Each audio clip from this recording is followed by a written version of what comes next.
নিলয় আলমগীর।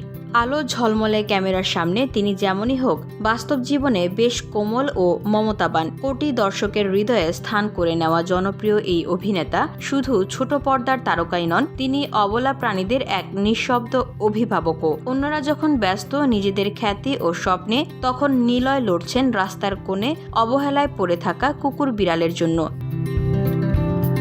এবার কোরবানি ঈদে নিজের সোশ্যাল মিডিয়া হ্যান্ডেলে কুকুরদের নিয়ে এক বার্তা দিলেন নিলয়। সোশ্যাল মিডিয়া হ্যান্ডেল ফেসবুকে তিনি লিখেছেন, কোরবানির গোশত কাটার সময় অনেক কুকুর বিরক্ত করতে পারে, কোরবানির গোশতে মুখ দিতে পারে, প্লিজ সাবধানে রাখবেন। বসুন্ধরা, উত্তরা, বনশ্রী, কুড়িল ও বাড্ডা সহ রাজধানীর বিভিন্ন স্থানে অভিজাত ও অত্যাধুনিক মানের ফ্ল্যাট কেনার এক নির্ভরযোগ্য প্রতিষ্ঠান প্লেজেন্ট প্রপার্টিজ লিমিটেড। তাই আপনার স্বপ্নের আবাসনের জন্য আজই যোগাযোগ করুন। Pleasant properties limited, where destiny matches eventually.